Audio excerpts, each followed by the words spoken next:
God, nice to have more of those kind of games, to be very honest with you. But first thing I want to say is that I'm really proud of my guys because we came off that trip, and last year when we did, we were 15 down to Oregon a couple days later, and we made a big deal about that. We tried to look at practice. We tried to get them some rest. We tried to have more film sessions and meetings.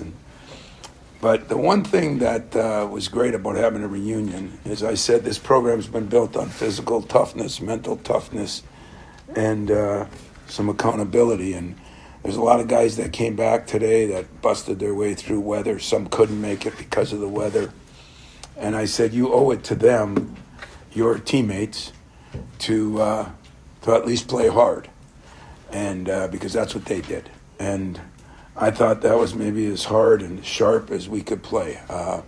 Maryland did not play well. I'm sure Buzz is upset, but he is a very competitive guy, and they didn't quit. And I just know that we had to raise our level of physicality because that was a very physical team, and I thought we did. And it started with Jeremy. It was so good to see him, even when he turned it over a couple times. He blamed himself. That's a big step. He blamed himself, and but he had some incredible assists. I told him that the two to Cohen aren't as good as he thought, because you could throw the ball into the rafters and Cohen would dunk it, but they really were incredible plays by both people. And I thought, to shoot 60%, to execute like we did, to out-rebound him by 11, to only have 8 turnovers when he had 4 himself. But 17 points, 17 rebounds, with a couple other guys with double-doubles right on the cusp of a double-double. I thought one of the young guys that played well was Jordan Scott, came in and gave us some really good minutes at a critical time. So, it was one of those days. I've been on the other side of one of those days, so I appreciate it. That's not as good as we are probably, and it's not definitely as bad as they are. But it was great to win a game that way in front of our former guys, and now I can go upstairs and enjoy a little reunion instead of what I would have done if we wouldn't have won. So questions? Tom, usually when you're up 23 at the half, there's a tendency to relax. Oh, yeah, we've done that a lot. And to not do that and have the second biggest Big Ten margin of victory, what does that mean about this team's maturity? I think growth. I think it means some growth, and the players talked about it at halftime, because we had done that 2 or 3 times early in the year, and so they talked about it, and I felt good about that. Then they started setting goals, the defense, and things like that. Sometimes I close my eyes and I say, where is this coming from? But they are attention to detail. They cover a scouting report, and give Doug credit on this. He had them, and I thought did a great job with the ball screen coverage, because Coit is a player that can get you 40. And I thought we were on him every time he came off something, and so I thought out of bounds plays, we hold them to 2, that they don't even get it in. I just thought we did a good job, and that goes for my staff, for the players. And nice to have Jackson bounce back after a rough weekend when really he was in foul trouble and he was a little sick. So he bounced back and looked more like the Jackson Kohler that I know. It was nice that Coop, sat here through the wars, didn't leave, didn't go anywhere, and he makes his first 3, and he's probably playing his best basketball of his career. So a lot of basketball left, and here's the one thing I would like to say to all of you. When I walked out and saw the fans, because a cold day, I figured a lot of empty seats, right? And I didn't see one. It's just incredible, what our people do and tickets and what our fans do is special. But I really felt good that we are where we are. But there's a realistic approach now. So don't get carried away. I mean, the butt of our schedule's coming up. It gets tougher now. We're going to play a lot of the top 3 teams, 4 teams, we're going to play them. So we still got a lot of basketball left. But it's good to go into Rutgers, go on the road again, feeling good. I don't think feeling cocky. I think our players, with the maturity of those 4 guys and the age of the coach, I think we're all a little more mature than I was years ago. So I'm approaching it in a sound way, and hopefully it will continue to grow. Tom, kind of staying with that, I heard a great question the other day in practice. Wasn't sure who posed it, but it said, how do you feel about going from being the hunter to the hunted? And you said you would kind of think about that. I'm just curious how that plays into today. Well, I personally like being the hunted, because that means you're somebody. And you should be, if you're at Michigan State, always hunted. But, we've got a kind of funny team. It's not one that is as imposing as some that I've had. And which is almost more rewarding in a lot of ways. And I think our fans kind of appreciate it as who we are. I'm sure our new football coach appreciates what we are. I know Adam went through a tough time. I watched Robin, have a big lead and went through a tough time, found ways to win. I mean, that's kind of who we are here. And I'd rather be the hunted. But I don't always know if players can handle it, media can handle it, fans can handle it, parents can handle it. Now, let's see, agents can handle it, NCAA can handle it. I mean, there are a lot of people that got to handle it now. And yet, that's my job. My job is to make sure we do handle it. And I can promise you in tomorrow's meeting, it'll get turned right back around and we go into Rutgers with the same mentality. Tom, over the past few weeks, what do you think has led to Jeremy Fear's offensive explosion? He's not necessarily shooting the ball from range that good. He's making a few more, but he kind of started working on his mid-range a little bit more. He started using that little bank shot when he's driving. I think he's feeling more under control. He's been fun, it's odd that a scoring point guard, especially in this system, and Cassius, Kalen were probably the 2 guys that did it, but it's not the norm, and he's not really a scorer coming out, but what he is he's been very, very efficient, and that's what I like most. And I think, honestly, his defense is now starting to rise up. He did a much better job defensively, and I told you guys, I did not think we were defending sometimes at the guard spots the way we need to. And it's fun when guys take challenges, and maybe it's to stick it to me, maybe it's to stick it to somebody else. Hell, maybe it's to stick it to my mother. Who knows what the reason is, and who really cares what the reason is? The bottom line is, do we get it done? And we are getting better. Today we got better defensively with each and every player. Tom, there's been a few times we've talked to you after games where maybe you wanted more from your starting group and some of your veterans, core captain type guys, but I think your starters today combined for 63 points, and it seemed like they showed some of that toughness that you talked about earlier. What did you make of their?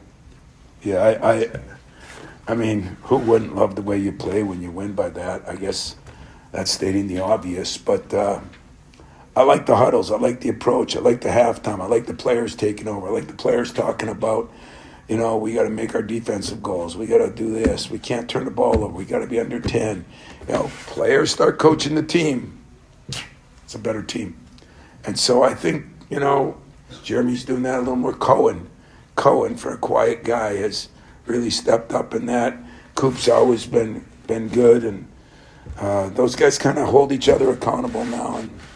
But like I said, hang on, because it's going to get a little rougher here. And I don't think anybody's going undefeated the rest of the way, neither us or other teams. But it's going to be, I think there's 5 or 6 teams that got 1 or less losses or 2 or less losses now in the league.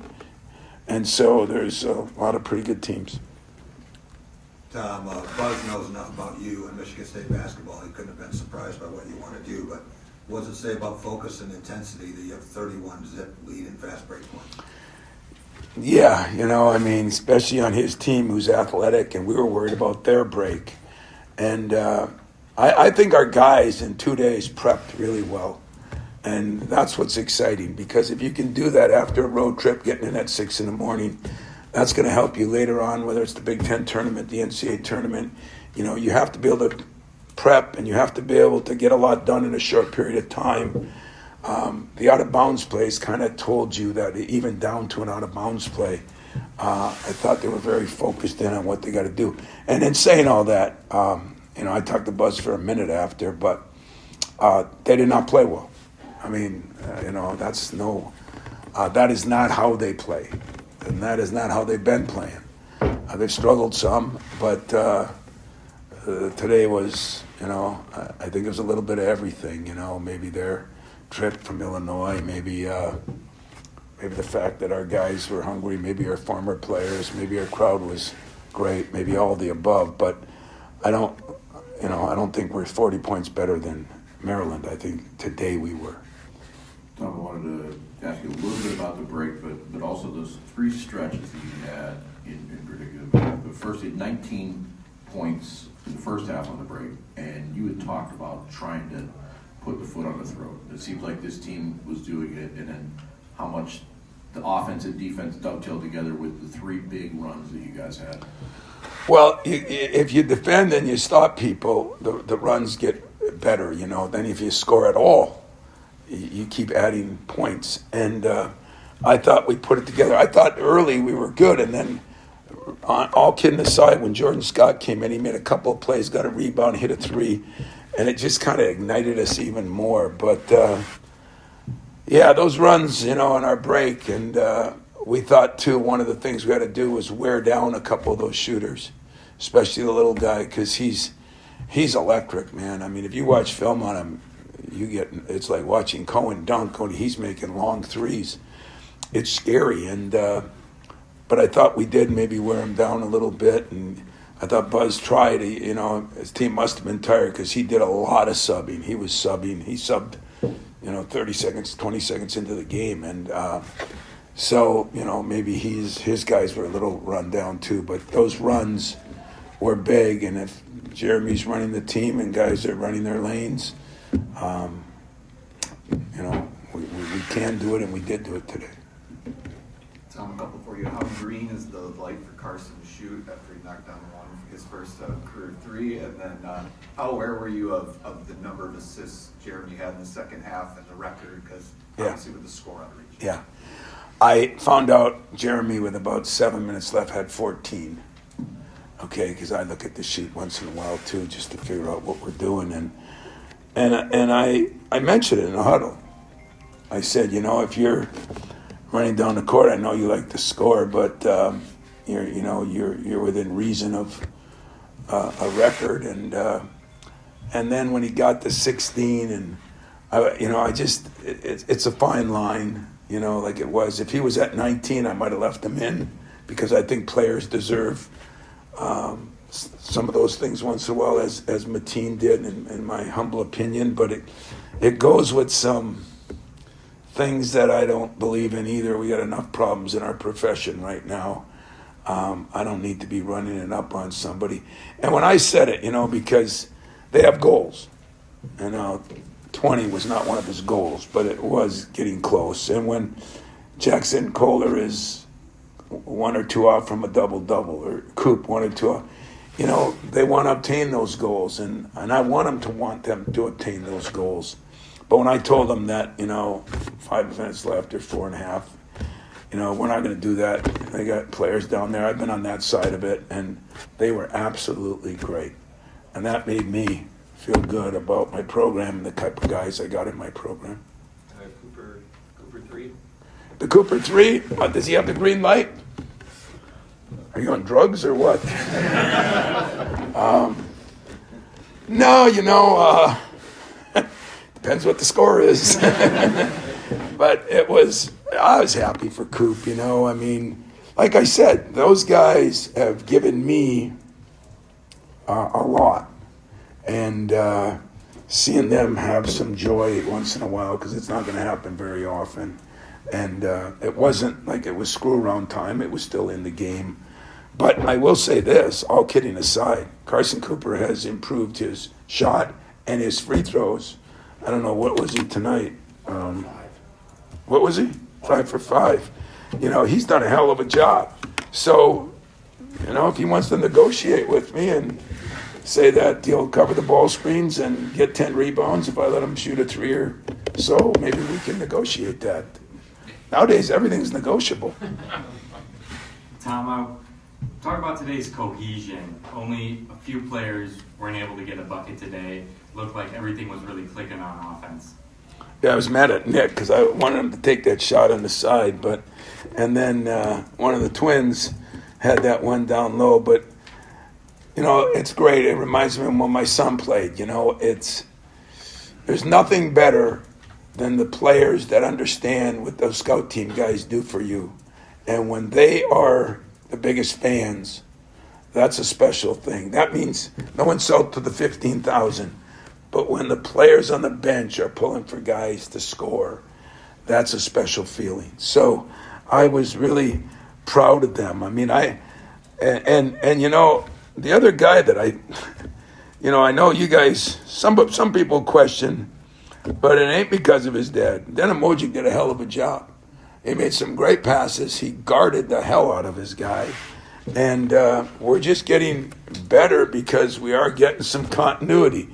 My 2 guards made some progress. They're going to keep making some progress. You know, I really believe that. So we'll just keep pushing them, and the other guys are playing pretty well, and see if we can keep it going a little bit. Yes. Got a couple more. Coach, recently this season with Cohen's offensive shooting struggles, you said recently it'd be a cold day in hell before he gave up on Cohen Carr. Back-to-back games, double-digit points, but more importantly, efficiently over 65% from the field as well on many attempts. What's it like for this team when he is as efficient as he can be offensively and defensively, especially in these last 2 games? Well, you know, I interviewed with Raph after the game. I love Bill Raftery. He's one of the best. And in fact, it was a hell of a crew here with Ian and Robbie.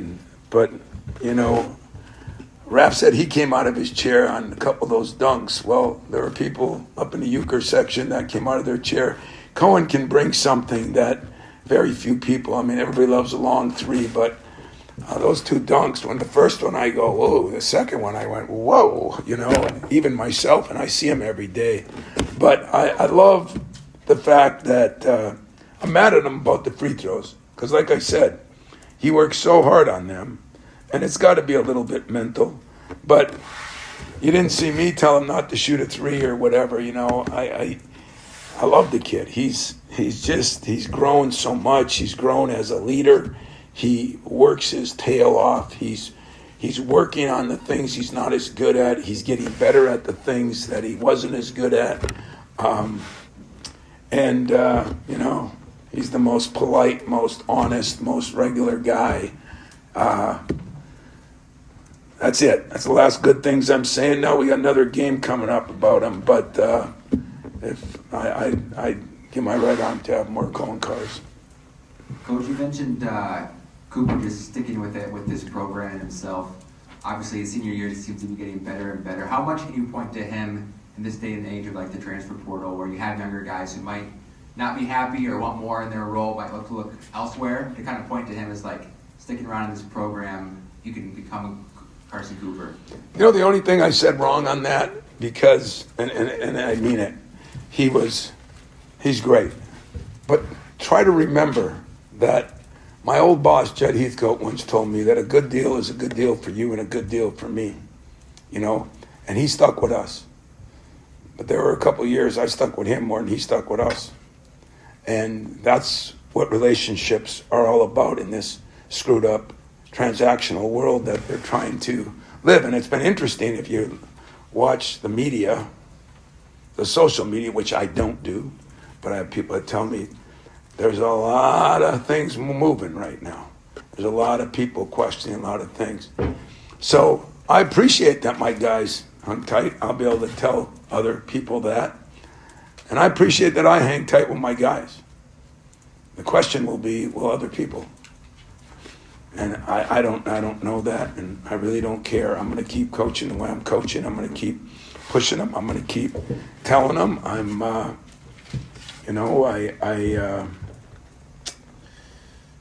I I am disgusted with what's going on, and I think a lot more people are starting to get that way, but I don't want to, I will not beg a guy to stay here. That's a promise. I mean, you got to want to be here. And you got to realize that it is a privilege to be here. And I got 100 and some former guys out there that know it's a damn privilege to be here. And it's not because of me. It's because of we. It's because of this whole place. It's because of what happened at Washington. Because of what happened at Oregon. It's because our people. And, you know, everybody loves a winner, but there was a time I didn't win here and people still supported me. So I'm lucky to have Coop. In an arrogant way, Coop's lucky to have me. Us. And that's the way I'll stay with. Last one. Coach, I know you already been asked about Carson a couple times, so I got one more here. Yeah, it's good. What I can find is growth as a scorer. Last time they scored a 3 in a regular season game was the first week of December back in 2021. He's now had 12 double-figure games this season. That's triple what he had his first 3 years. Can you talk about the vitalness of his growth as a scorer to the team, stepping up this year and the work he's put in behind the scenes? Yeah, and the best part about Coop is the scoring is great, but it's his defense that makes him special in his rebounding. And rebounding has a stat, scoring has a stat. Defense usually doesn't have a stat. How he's up on those ball screens and he's helping Jeremy, how he's doing this for Cohen. Coop is one of my smarter guys. Academically, he's one of my smartest guys basketball-wise. And so he's been, he's just growing. I mean, the shame of it is Coop's 21 years old. You know, we got freshmen now 21 years old. The stupid coach should have redshirted him his first year, but I actually played him and needed him. But you think about it, Coop's, like I said, his best basketball is ahead of him, and I'm happy for him, proud of him. Got hurt a little bit. It looked like it was a serious ankle sprain. He says, I'll be back out in a minute. Just give me a minute. Take your time, you know. I mean, guys want to play. So all in all, I'll close it by saying that was one of our best performances in years. But I don't think Maryland was at its best. I think that we've got to be cognizant now that cautiously excited because we've got some road game now at Rutgers, and then the gambit gets tougher and tougher. But going into it, to sit here and being, 18-2? That's a hell of a start. One of our best starts in the history of the school, getting close to. And let's keep, my goal for teams always is do something that is different than somebody else has done that's been here, so you have your own legacy. Well, maybe we can break the best start. Who knows? We got a lot of work to do, but loved our fans today, man. Give them credit. Cold weather. Hope everybody stayed healthy. Like I always say to recruits when I get ripped on, I was California and Florida. It was 72 and it was really hot in the gym today, so it was great. Thank you. Thanks, Coach.